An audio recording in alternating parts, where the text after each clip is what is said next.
चुनाव की तैयारी, टीएमसी डीएमके में सेंध की चर्चा। क्या बदल जाएगा पूरा सियासी खेल? क्या 2029 का इंतजार किए बिना देश की राजनीति का नक्शा बदलने की तैयारी शुरू हो चुकी है? क्या भारतीय जनता पार्टी अब सिर्फ चुनाव जीतने की नहीं, बल्कि पूरे चुनावी सिस्टम को नए ढंग से खड़ा करने की रणनीति पर काम कर रही है? और क्या बंगाल और तमिलनाडु की हालिया राजनीतिक घटनाओं के बाद केंद्र सरकार को वो मौका दिख गया है जिसका उसे लंबे समय से इंतजार था? सवाल बड़े हैं क्योंकि दिल्ली के सत्ता के गलियारों से लेकर विपक्षी खेमे तक एक ही चर्चा चल रही है, परिसीमन और एक देश एक चुनाव। अगर ये दोनों कदम आगे बढ़ते हैं तो सिर्फ चुनाव का कैलेंडर नहीं बदलेगा, बल्कि देश की राजनीति का पूरा समीकरण बदल सकता है। जी हाँ दोस्तों, नमस्कार, आदाब, मैं हूं आपके साथ फराह खान और आप सभी देखना शुरू कर चुके हैं पीआरबी। सबसे पहले आप ये हेडलाइन देखिए जो स्क्रीन पर चल रही है। Centre aims to revive delimitation bills, push joint polls by 2029। Hindi में भी बता देती हूँ, केंद्र सरकार परिसीमन विधेयक को पुनर्जीवित करने और 2029 तक संयुक्त चुनाव कराने का लक्ष्य बना रही है। अब अगला हेडलाइन देखिए, परिसीमन विधेयक को फिर से लाने की तैयारी में केंद्र सरकार, one nation one election bill का भी टारगेट।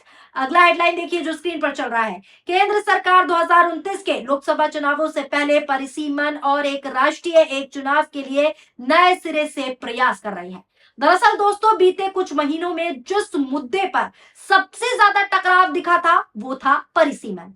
विपक्ष का बड़ा हिस्सा इसके खिलाफ खड़ा था, यह आप भी जानते हैं। खासकर जो है दक्षिण भारत की पार्टियां और कुछ क्षेत्रीय दल लगातार ये कह रहे थे कि इससे उनके राजनीतिक प्रभाव पर जो है साफ तौर पर सीधा असर पड़ सकता है। लेकिन अब चर्चा ये है कि हालात बदल रहे हैं और भारतीय जनता पार्टी को नई उम्मीद दिखाई दे रही है। ऐसा क्यों कहा जा रहा है वो भी मैं आपको बताती हूँ। राजनीतिक गलियारों में दोस्तों दरअसल ये चर्चा तेज है कि केंद्र सरकार मॉनसून सत्र में फिर से बड़े चुनावी सुधारों को आगे बढ़ाने की कोशिश कर सकती है। परिसीमन को लेकर पहले जो विरोध दिखाई दे रहा था, अब उसके भीतर दरारों की बातें निकलकर सामने आ रही हैं। खास तौर पर डीएमके और टीएमसी को लेकर तरह तरह के राजनीतिक दावे किए जा रहे हैं। यह भी कहा जा रहा है कि विपक्ष पहले जितना एकजुट साफ तौर पर नहीं दिखाई देता था, अब उतना मजबूत जो है नहीं दिखाई दे रहा। यही वजह है कि बीजेपी को लग रहा है कि जिन प्रस्तावों पर पहले रास्ता निकालना भी मुश्किल था, जिन प्रस्तावों पर वहां अब संभावना बन सकती है,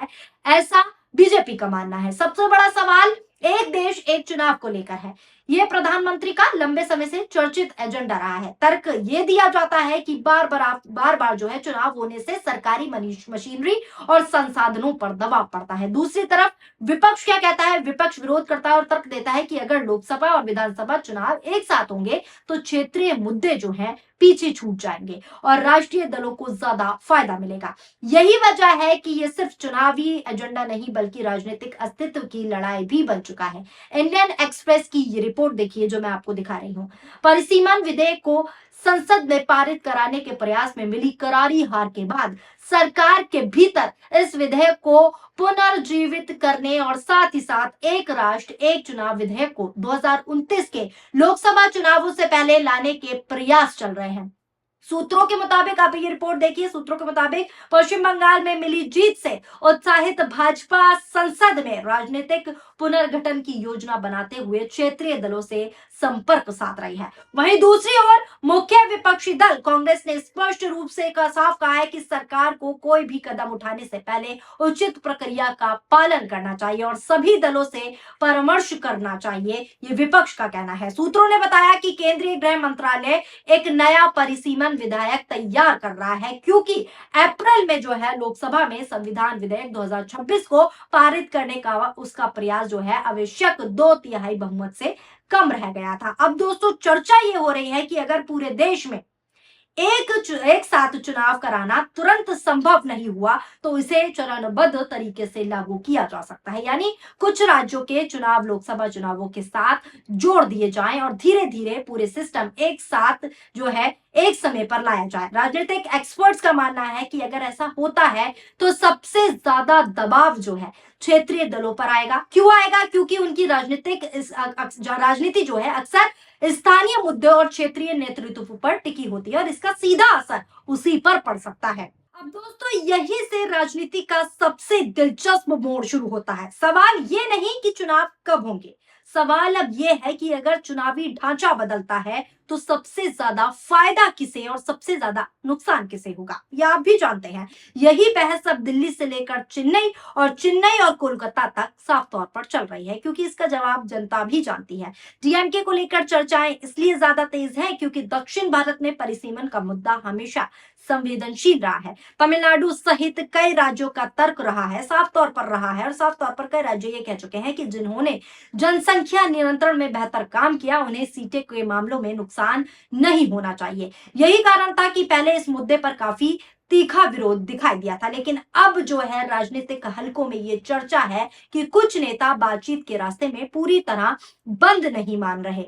हालांकि जो है आधिकारिक तौर पर कोई बड़ा बदलाव सामने नहीं आया है, कोई आधिकारिक बयान नहीं आया है, लेकिन चर्चाओं ने राजनीतिक तापमान पूरी तरीके से बढ़ा कर रख दिया है। उधर अगर दोस्तों आपको बताऊं, पश्चिम बंगाल को लेकर भी बीजेपी की रणनीति पर जो है नजर रखी जा रही है। बीजेपी का साफ ये मानना है कि अगर विपक्षी दलों के भीतर असंतोष बढ़ता है तो उसका असर संसद के अंदर भी दिखाई दे सकता है, और इसी मुद्दे पर विपक्ष एकजुट होकर दिखाएगा तो विपक्ष को फायदा होगा। यही वजह है कि दक्षिण एकता पर लगातार जो है सवाल उठाए जा रहे हैं। बीजेपी समर्थक खेमे का दावा है कि कई क्षेत्रीय दल अपने भविष्य को लेकर नई रणनीति पर विचार कर रहे हैं, जबकि विपक्ष इसे सिर्फ राजनीतिक प्रचार बता रहा है। और विपक्ष कह रहा है कि हम एकजुट है और मजबूत है। अगर परिसीमन लागू होता है तो लोकसभा सीटों की संख्या बढ़ सकती है, नई सीटों का गठन होगा, कई संसदीय क्षेत्रों की सीमाएं बदल सकती हैं। यही वो बिंदु है, यही वो मेन पॉइंट है जिस पर सबसे ज्यादा राजनीतिक संघर्ष दिखाई दे रहा है। विपक्ष का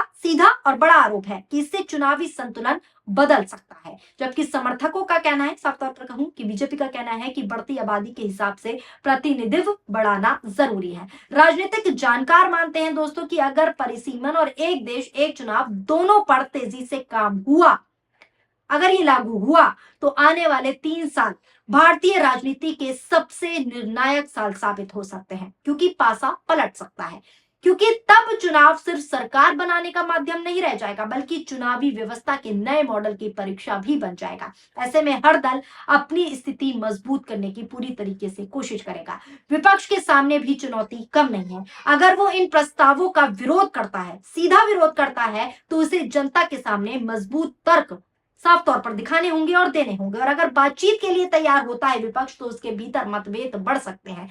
यही वजह है कि आने वाले महीनों में संसद के भीतर और बाहर दोनों जगहों पर राजनीतिक टकराव और तेज हो सकता है। ऐसी चर्चाएं सोशल मीडिया पर चल रही हैं। अब परिसीमन की चर्चा फिर तेज हो रही है। एक देश एक चुनाव का एजेंडा फिर सुर्खियों में है। विपक्षी दलों की एकजुटता पर फिर सवाल उठ रहे हैं। बीजेपी इसे ऐतिहासिक बदलाव की साफ तौर पर दिशा बता रही है, जबकि विरोधी दल इसे सीधा सीधे राजनीतिक संतुलन बदलने की कोशिश मान रहे हैं। अब नजर जो है दोस्तों मानसून सत्र पर रहेगी। क्यों रहेगी? क्योंकि वहीं से तय होगा कि ये सिर्फ चर्चा है या फिर देश की चुनावी राजनीति में वास्तव में एक बड़ा बदलाव की शुरुआत होने जा रही है। ये तो आने वाले मानसून सत्र में पता चलेगा कि क्या कुछ होने वाला है। फिलहाल आपकी इस पूरी खबर को लेकर क्या राय है, नीचे कमेंट बॉक्स में अपनी प्रतिक्रिया जरूर दीजिएगा। वीडियो पसंद आई हो तो वीडियो को लाइक कीजिए और हमारे चैनल को सब्सक्राइब करना ना भूलें। शुक्रिया, धन्यवाद, नमस्कार, जय हिंद, जय भारत।